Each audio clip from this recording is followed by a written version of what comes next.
ಸ್ಲೀವ್ನ ಕೆಳಗಡೆ ಲೈನಿಂಗು ಹೊಲ್ದಾದ್ಮೇಲೆ ಕಾಣಬಾರ್ದು ಅಂತಂದರೆ ಯಾವ ಥರ ಸ್ಟಿಚ್ ಮಾಡಬೇಕು ಅಂತ ಈಗ ತೋರಿಸ್ತಾ ಇದ್ದೀನಿ ನೋಡಿರಿ. ಕರೆಕ್ಟಾಗಿ ಇಟ್ಕೊಂಡು ಲೈನು ಇದನ್ನ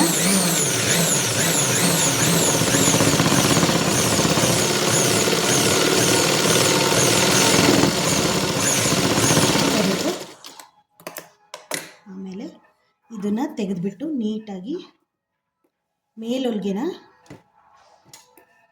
ಅಥವಾ ದಾರ್ ಸ್ಟಿಚ್ ಅಥವಾ ಮೇಲ್ಹೊಲ್ಗೆ ಅಂತೀವಿ, ಇದನ್ನು ನೀಟಾಗಿ ಎಳೆದು ಕ್ಲೀನಾಗಿ ಸೆಟ್ ಮಾಡಿಕೊಂಡು ಎಡ್ಜಿಗೆ ನೀಟಾಗಿ ನೋಡಿ, ಈ ಕಡೆ ಎಡಗೈಯಲ್ಲಿ ನಾನು ಈ ಬಟ್ಟೆನ ತಳ್ತಾ ಇದ್ದೀನಿ.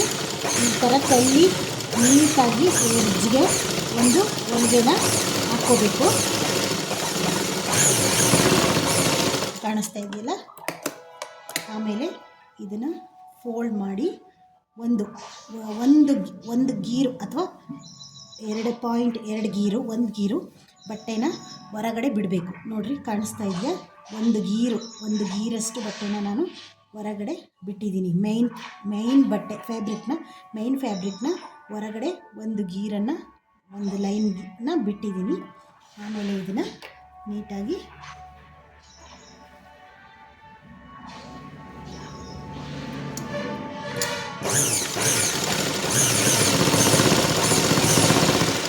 ನೀವು ತೊಳೆದಾಗ ಯಾವುದೇ ಕಾರಣಕ್ಕೂ ಲೈನಿಂಗು ಸಿಂಕಿ ಅಥವಾ ಎಕ್ಸ್ಪೆಂಡ್ ಆಗಿ ಸ್ವಲ್ಪ ಒಳಗೆ ಬರುತ್ತಲ್ಲ, ಆ ಥರ ಏನೂ ಆಗಲ್ಲ.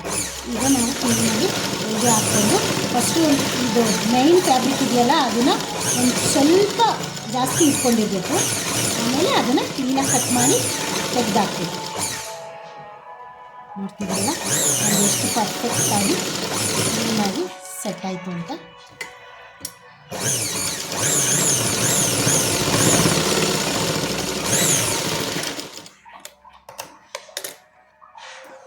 ನೋಡಿ, ಇದನ್ನು ಯಾವ ರೀತಿ ಕ್ಲೀನಾಗಿ ಕಟ್ ಮಾಡಿ ಎಲ್ಲ ರೆಡಿ ಮಾಡಿ ಕ್ಲೀನಾಗಿ ಕಟ್ ಮಾಡಿ ಬ್ಲೌಸು ಸ್ಲೀವು ಎಷ್ಟು ನೀಟಾಗಿ ಫಿನಿಶಿಂಗ್ ಬಂದಿದೆ. ಇಲ್ಲಿ ನೋಡಿ, ಕೆಳಗಡೆ ಒಂದು ಲೈನ್ ಬಟ್ಟೆನ ಹೊರಗಡೆ ತೋರಿಸ್ಬೇಕು. ಒಂದು ಲೈನ್ ಒಳಗಡೆ ಬಟ್ಟೆ ಕಾಣಬೇಕು. ಆವಾಗ ಈ ಒಳಗಿರೋ ಲೈನಿಂಗು ಯಾವುದೇ ಕಾರಣಕ್ಕೂ ತೊಳೆದಾಗ ಹೊರಗಡೆ ಕಾಣಲ್ಲ. ಡನ್.